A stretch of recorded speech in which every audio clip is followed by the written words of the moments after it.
mean, sustainability is my day in, day out, especially the intersection with DEI. So it is absolutely mission critical now for you to attract and retain talent of the millennial and Gen Z generation to have a stance on an ESG spectrum, whether you're adhering to the UN SDG goals and operationalizing them through ISO, or your company has a net zero goal or anything of that nature.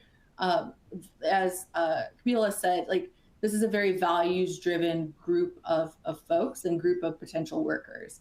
So they really want to ensure that the workplaces they're in value people and value the planet.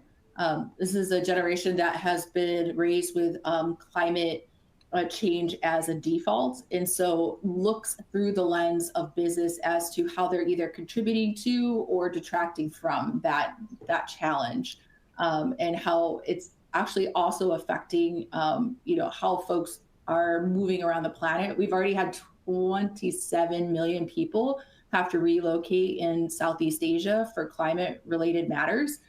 It's just simply habitable land is changing, and they expect another 300 million more in the next 15 years across the globe to move. So as we think about global supply chains, where you have your manufacturing centers, where you're sourcing your raw materials as well, a lot of those locations are going to change drastically in terms of the availability of those components and the availability of workforce and where they are located now. So I think recognizing those realities and the impact they could have on business and making sure that your company understands the role you could play in that space and publicly marketing it is helpful, as making sure that you have as much as you're able representation throughout your leadership too, because that really is the first display to younger workers about who your company is, more so than your mission statement or your code of conduct.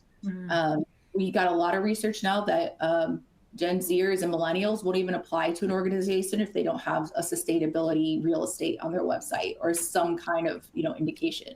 So you're not even getting them in the pipeline at this point to assess. So I think for most folks, from a regulatory perspective, this is kind of trickling down regardless of industry and geography. But for those that may be in companies that are late adopters, building the business case around retention and recruitment is really an easy bar now. There's a significant amount of research out there now to support that. And of course, within that banner is the safety culture.